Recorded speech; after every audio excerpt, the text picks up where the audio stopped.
So, we're diving into this epic story of two worlds, and they are on a collision course. You've got, on one side, this sanctuary of radical welcome, all built on a sacred promise. And on the other, a valley of just absolute corruption. It's this incredible narrative about how hospitality can literally summon miracles, and how a culture of systemic cruelty can call down fire from heaven. Right from the jump, this is the divine verdict that sets the stage. Before we even meet the main characters, the stakes are crystal clear. An outcry has reached the heavens, and this isn't just a whisper, it's a roar, a charge so severe that it demands a direct, top-down investigation.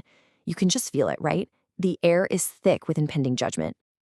Okay, but before we plunge into all that darkness, we're going to start in the light. We're in the plains of Mamre at Abraham's camp. And you got to understand, this isn't just a spot on a map. It's a whole philosophy. It's a world built on reverence, service, and the sacred duty of covenant. Think of it like a deep promise about the right way to live. And right away, we see this code in action. Get this. Abraham is an old man. He's literally recovering, still in pain from his own trials. But when he sees three visitors approaching, he doesn't just wave. He runs. Think about that. He doesn't hesitate for a second. His immediate response is just this rush of humility and honor, recognizing something divine where others might just see travelers. And this welcome, it's not just a casual, hey, come on in. No, it's a whole sacred ritual. It starts with the greeting and the bow. That's all about honor. Then, right away, water and rest, taking care of their immediate needs. And finally, the feast. We're talking a generous, all-out act of service. This is so much more than being a good host. This is hospitality as an act of worship. So what's the reward for this profound hospitality? Well, it's answered with a promise that's going to change the world. He and his wife Sarah, in their old age, are told they're going to have a son. And when Sarah kind of scoffs, laughs in disbelief, she gets this gentle but incredibly powerful question. The message is crystal clear. Righteousness in this world isn't just a virtue. It's fruitful. It creates life where everyone thought life was impossible. Okay, so take a deep breath, because now we're leaving that sanctuary of light and we are plunging straight into its polar opposite, the Valley of Sodom. All that warmth from Mamre? Gone. It's replaced by this heavy, oppressive darkness. And here, the laws of compassion aren't just ignored. They're totally inverted. Kindness is a weakness, and cruelty is the law of the land.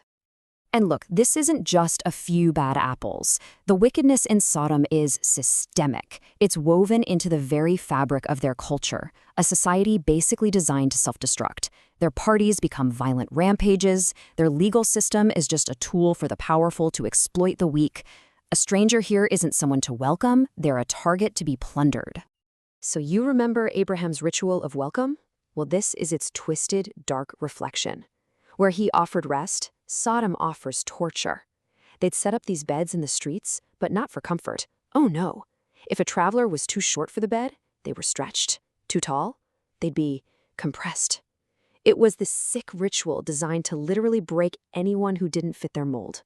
A horrifying symbol of forced cruelty. That outcry that reached heaven, it wasn't just some vague complaint. It was made of specific, individual stories of suffering. A traveler scammed by a corrupt judge. Abraham's own servant, Eliezer, attacked for just trying to help. And then you have the acts of compassion that were met with the ultimate price. Just think about this for a second. Lot's own daughter, Paltith, she sees a man dying of hunger in the streets, a death that was mandated by city law. Her heart moves with compassion, so she secretly brings him bread. When she's discovered, her act of basic human decency is treated as a capital crime. She was publicly burned to death. And if you think it can't get any worse, it does. In a nearby city, a young woman gives a thirsty traveler a drink of water and some bread. For this simple act of kindness, she was sentenced. They covered her in honey and placed her before a beehive. Her cries were ignored as she was stung to death. Her suffering turned into a public spectacle. So, it's the cries of Paltith and Adu that have reached heaven, and as divine judgment prepares to fall, the story shifts back to the one man whose righteousness stands in stark contrast. Abraham now steps forward, not as a host, but as an intercessor. This is it. This is his world of covenant colliding head-on with their world of collapse. He begins what has to be the most intense negotiation of his life. Will you really sweep away the righteous with the wicked? He asks. He starts boldly. What if there are 50 righteous people in the city? The Lord agrees. For the sake of 50, the city will be spared. But Abraham knows Sodom. He presses on, walking this fine line between audacity and humility. What about 45? Then 40? Then 30? With each question, he's lowering the number, and you can just feel the tension rising. He's bargaining for the soul of a city he knows is deeply corrupt, holding on to the slimmest hope of redemption. And finally, he reaches his last, desperate plea. He basically says, "Please don't be angry, but let me speak just once more. What if only 10 are found there?" And the answer comes, for the sake of just 10 righteous souls, the city will not be destroyed. The threshold for mercy is set incredibly low. So, with the number set at 10, the final test begins. Those two angels who visited Abraham, they now descend into Sodom. And at the city gate, they find the last flickering ember of the righteousness Abraham pleaded for, his nephew, Lot. Just like his uncle, Lot sees the strangers and immediately rises to offer them shelter, a brave and dangerous act in a city that feasts on outsiders. But the city's darkness descends fast. A mob surrounds the house, demanding Lot surrender his guests for their own violent pleasure, revealing the city's true nature. Lot's pleas are useless. When their depravity becomes absolute, it is met with divine power. The angels strike the entire mob with blindness, ending the confrontation in a flash of brilliant light. And that's it. The test is over. Not even 10 righteous could be found. The angels give Lot a final, urgent command. Gather your family and flee. And whatever you do, don't look back. The time for bargaining is over. The time for judgment has come. And then, as the sun rises, heaven ignites. Fire and burning stone rain down from the sky. The entire plain, once fertile and lush, becomes a furnace. The cities, their culture of cruelty, their inverted laws, all of it is erased in a storm of flame. In the chaos of the escape, Lot's wife looks back. And the reason why is just heartbreaking.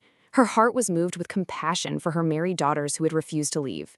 Her glance wasn't just simple disobedience, it was a final, sorrowful attachment to a world being consumed. And in that moment, she is frozen, becoming a monument of salt and sorrow. And the narrative comes full circle, back to Mamre. Abraham rises early and looks toward the plain.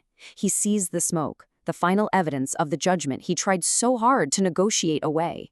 But there is no victory on his face. There is only the solemn, sorrowful understanding of a terrible justice rendered. When you boil it all down, the entire story hinges on the contrast between two responses to a stranger, one of welcome and one of cruelty. And it forces us to ask this profound question. In a world where good deeds are punished and evil is celebrated as law, what does justice ultimately demand?